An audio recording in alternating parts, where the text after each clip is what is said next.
Hello students. आज की class में हम एक बहुत ही इंटरेस्टिंग टॉपिक डिस्कस करेंगे, that is nature of roots of quadratic equation. अब हम पहले की वीडियोस से क्वाड्रेटिक इक्वेशन के बारे में जान चुके हैं। उसकी स्टैंडर्ड फॉर्म क्या होती है? ax² plus bx plus c is equal to 0। तो स्टैंडर्ड फॉर्म हमें पता है। अब अगर हमें कहा जाए कि कैलकुलेशन किए बिना इस इक्वेशन के जो भी रूट्स होंगे, यानी x की जो भी वैल्यूज़ आएंगी, उनका नेचर कैसा होगा, वो रियल होंगे या नहीं होंगे, हमें कैसे पता चलेगा। और हमें कैलकुलेशन नहीं करनी है, x की वैल्यूज़ नहीं निकालनी है।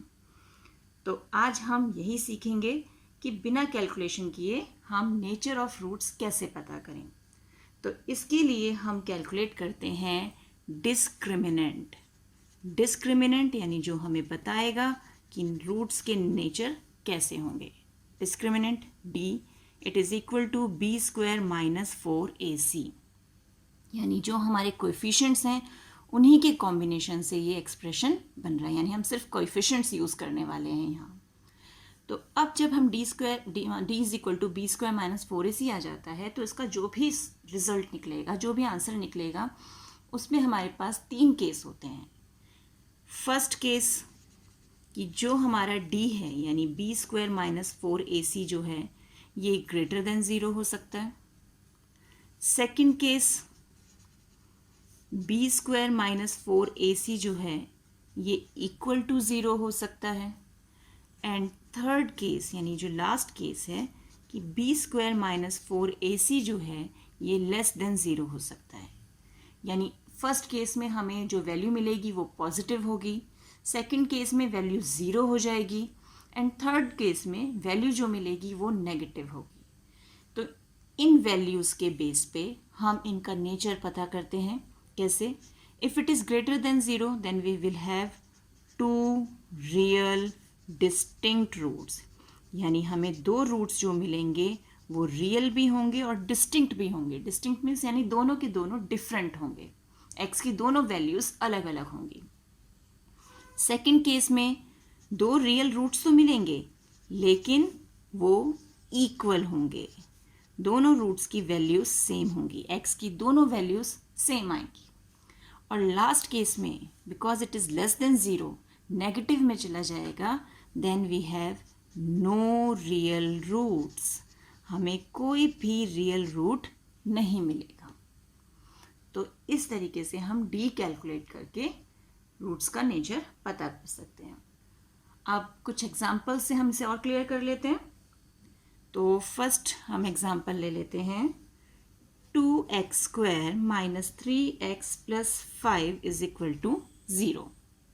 अब हमें यहाँ पे b² माइनस 4ac कैलकुलेट करना है। तो फर्स्ट हम क्या करेंगे, here a is 2, b is minus 3 and c is equal to 5। तो b² माइनस 4ac क्या हो जाएगा हमारा? Minus 3² minus 4 into a into c। तो हमें मिला यहाँ पे 9 माइनस 4 टू ज़ा 8, 8 5 ज़ा 40, यानी माइनस 31। वैल्यू नेगेटिव हो गई, दैट इज़ लेस देन 0। अब ये लेस देन 0 है तो क्या होगा? हमारी कौन सी कंडीशन है?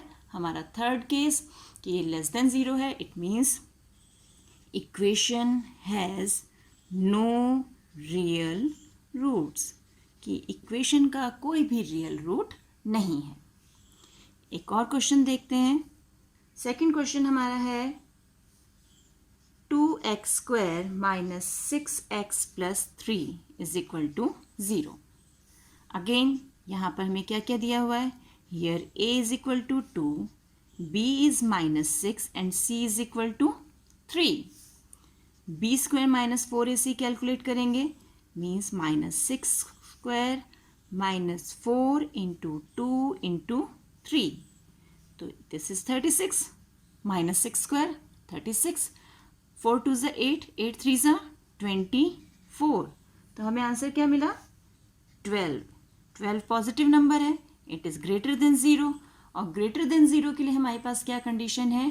2 रियल डिस्टिंक्ट रूट्स। तो it means equation has 2 real distinct roots. हमारे पास ये आ गया। अब एक केस और रहा है।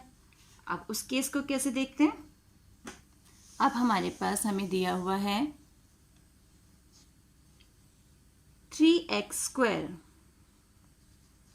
Minus 4√3x plus 4 is equal to 0। अब यहाँ पर रूट वाली वैल्यूज भी आ गई है, तो हम उन्हें कैसे सॉल्व करेंगे? Here a is 3, b is minus 4√3 and c is 4। तो again b² minus 4ac is equal to b यानी minus 4√3 whole square minus 4 into a into c। तो अब रूट को इसका स्क्वायर खोलें, 4 4 ज़ा 16 एंड 3 का रूट 3 का स्क्वायर 3 यानी 16 इंटू 3 दैट इज 48। और यहाँ 4 3 ज़ा 12, 12 4 ज़ा 48, दोनों सेम है। 48 माइनस 48 इज 0। तो इट मीन्स जो हमारा सेकंड केस है, 2 रियल इक्वल रूट्स। तो equation has 2 real equal roots, यानी हमारे पास जो इक्वेशन आई है उसके 2 रियल और इक्वल रूट्स होंगे। तो इस तरीके से इन स्टेप्स को फॉलो करते हुए हम जो भी इक्वेशन हमें दी गई है उसके रूट्स का नेचर पता कर सकते हैं कि हमें इक्वल रूट्स मिलेंगे, डिस्टिंक्ट रूट्स मिलेंगे, या रूट्स ऐसे मिलेंगे जो रियल हैं ही नहीं। तो इस तरह हम अपने क्वेश्चंस को सॉल्व कर सकते हैं। आई होप आपको ये टॉपिक क्लियर हो गया होगा। मिलते हैं एक और वीडियो में, तब तक keep practising and enjoy maths.